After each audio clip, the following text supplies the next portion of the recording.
Hello student, welcome to my YouTube channel Rohit Academy. Student, आज हम इस वीडियो में आप लोगों को बताएंगे कक्षा 9 का आप लोगों का विषय है गृह विज्ञान, यानी कि क्लास 9th का आप लोगों का सब्जेक्ट है होम साइंस। वार्षिक परीक्षा का बिल्कुल वायरल पेपर है। पेपर का आप लोगों का कोड है ए है, यानी कि पैटर्न आप लोग का ए है। इसका हम संपूर्ण हल के साथ आप लोग को इस वीडियो में बताएंगे एंड समझाएंगे। आप लोग वीडियो के अंत तक बने रहिएगा और ये पेपर सभी के लिए इंपॉर्टेंट है। वीडियो के अंत तक बने रहिएगा। 70 में 70 नंबर आप लोग का कंप्लीट कराएंगे। खंड का यहाँ से हमारा स्टार्ट होता है, जिसमें से आप लोग का बहुविकल्पीय प्रश्न दिया जाएगा, यानी कि क्या दिया जाएगा, एमसीक्यू दिया जाएगा, मल्टीपल चॉइस क्वेश्चन दिए जाएंगे। इसमें से पहला क्वेश्चन देखिए क्या दिया गया है, 20 नंबर का रहेगा। देखो पहला क्वेश्चन दिया गया है कि गृह विज्ञान किस श्रेणी का विषय है, यानी कि ये आप लोग को डिमांड पर भी वीडियो बनाया जा रहा है। देखिए आप लोग इस वीडियो को शेयर जरूर कर दीजिएगा, वीडियो के अंदर बने रहिएगा। 70 में 70 नंबर कंप्लीट करा देंगे। पहला क्वेश्चन पूछा गया गृह विज्ञान किस श्रेणी का विषय है, हमें ये बताना है। तो गृह विज्ञान देखो विज्ञान एवं कला दोनों श्रेणी के अंतर्गत आता है, यानी कि उसे विज्ञान भी कहते हैं और गृह विज्ञान अगर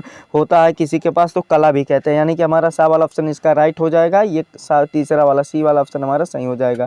ठीक, फिर अगला क्वेश्चन पूछा गया है कि गृह विज्ञान का महत्व है, यानी कि गृह विज्ञान का महत्व क्या हाँ होता है। तो सैद्धांतिक और व्यवहारिक दोनों में किया जाता है, यानी कि सा वाला इसका भी राइट आंसर हो जाएगा। फिर अगला क्वेश्चन पूछा गया है कि गृह व्यवस्था के पद हैं, यानी कि गृह व्यवस्था के पद कौन कौन से होते हैं। तो नियोजन, नियंत्रण और मूल्यांकन तीनों होते हैं, यानी कि हमारा कौन सा, इसका भी सा वाला ऑप्शन राइट हो जाएगा। फिर अगला क्वेश्चन चौथा वाला दिया गया है गृह कार्य व्यवस्था के आवश्यक साधन है, यानी कि इसके आवश्यक साधन कौन कौन से होते हैं। तो सभी होते हैं, यानी कि भौतिक साधन भी होते हैं, मानवीय कारण और सार्वजनिक व सामुदायिक साधन सभी होते हैं। ठीक है बाबू। फिर अगला क्वेश्चन देखो क्या पूछा गया है कि परिवार की आय व्यय तथा धन संपत्ति संबंधित व्यवस्था को कहते हैं, यानी कि इस व्यवस्था को क्या कहते हैं। तो इस व्यवस्था को क्या कहते हैं हमें ये बताना है। तो इसका जो राइट आंसर हो जाएगा, पांचवा का हमारा राइट आंसर कौन सा हो जाएगा बाबू, सवाल ऑप्शन राइट हो जाएगा। पारिवारिक व्यवस्था कहते हैं, क्या कहते हैं बाबू, पारिवारिक व्यवस्था कहते हैं। ये सवाल हमारा ऑप्शन सही हो जाएगा। फिर अगला क्वेश्चन पूछा गया सबसे अधिक सुखी वर्ग होते हैं, यानी कि सबसे जो मतलब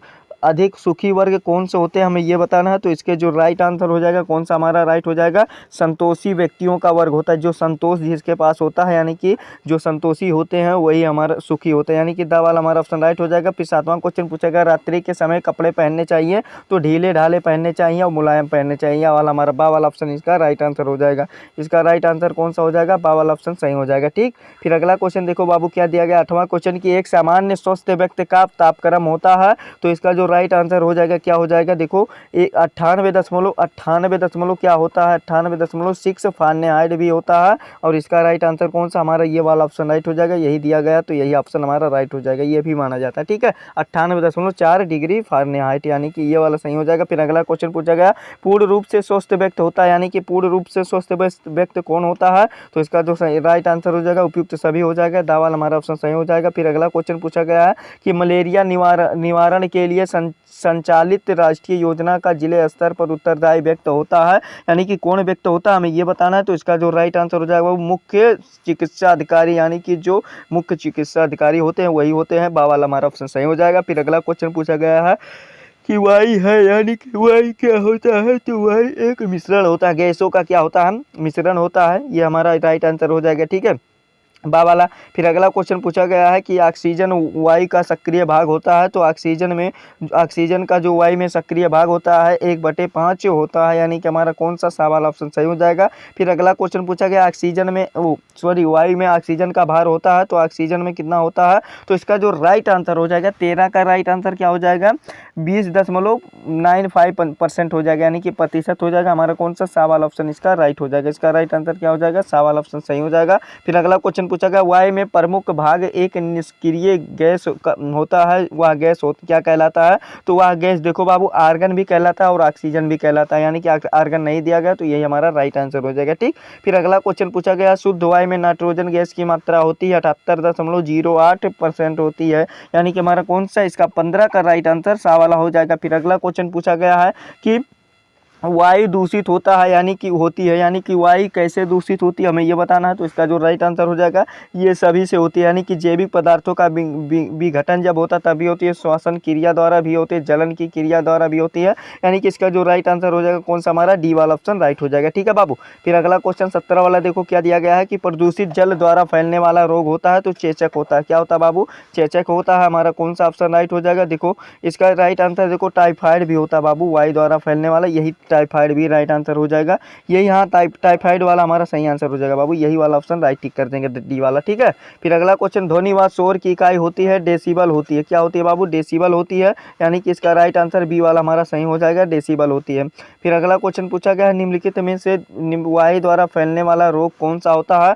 तो वायु द्वारा जो फैलता है उसका नाम क्या होता है? इसका नाम बाबू हैजा होता है। क्या होता है बाबू? उसका नाम हैजा होता है, यानी कि हमारा कौन सा बा वाला ऑप्शन इसका राइट हो जाएगा, इसका बा वाला ऑप्शन सही हो जाएगा। फिर अगला क्वेश्चन पूछा गया, चेचक रोग का होता है, यानी कि चेचक रोग किससे होता है? तो जीवाणुओं के द्वारा होता है, यानी कि कौन सा हमारा आ वाला ऑप्शन इसका राइट हो जाएगा, जीवाणुओं के द्वारा होता है। ठीक है, फिर अगला देखो यहाँ पर 20 नंबर आप लोग का कंप्लीट हो गया। अगला खंड हमारे खा स्टार्ट होता है, जिसमें से वर्णनात्मक प्रश्न अति लघु उत्तरीय क्वेश्चन दिया गया है, जिसमें से देखो यहाँ पर निर्देश दिया गया है कि प्रश्न संख्या 21 से 26 तक जो आप लोगों को अति लघु उत्तरीय है प्रश्न दिए गए हैं, प्रश्नों का उत्तर अपने शब्द 25 शब्दों के अंतर्गत देना है, यानी कि उसके अंदर ही देना है।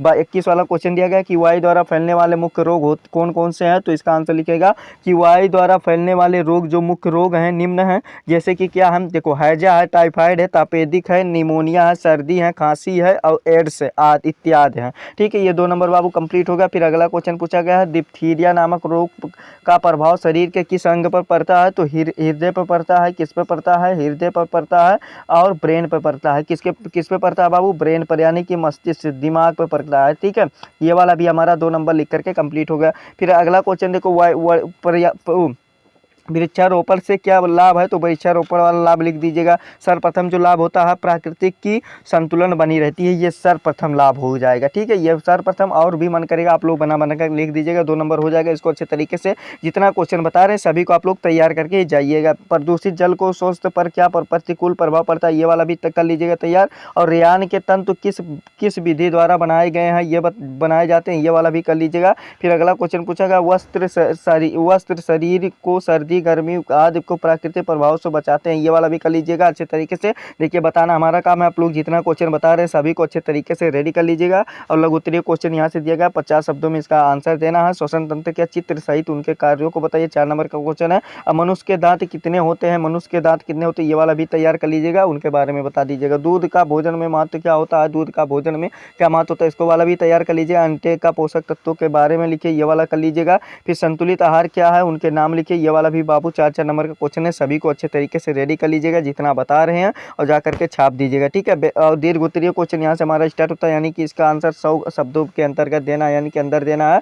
आप लोग का 32 वाला क्वेश्चन, सामान्य घरेलू दिया गया है कि सामान्य घरेलू औषधियों से क्या आशय है, और कुछ मुख्य घरेलू औषधियों को सामान्य परिचय दे अथवा करके दिया गया। 6 नंबर का क्वेश्चन है कि दूध को संपूर्ण आहार क्यों माना जाता है, इसके प्रमुख तत्वों का उल्लेख कीजिए, ये वाला भी अच्छे तरीके से रेडी कर लीजिएगा।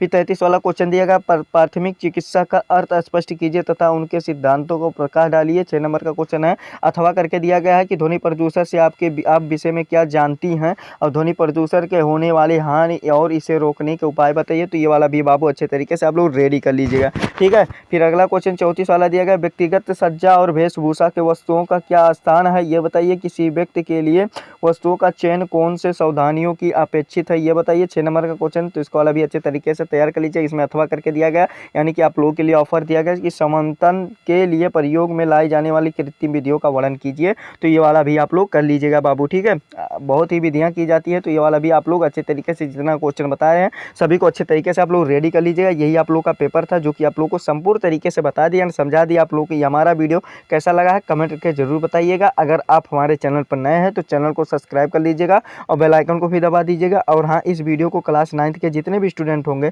उनके पास अधिक से अधिक जरूर शेयर करके पहुँचा दीजिएगा। ठीक है, चलिए आप लोगों से बाबू मिलते हैं नेक्स्ट वीडियो में नेक्स्ट टॉपिक के साथ। तब तक के लिए जय हिंद, जय भारत, वंदे मातरम।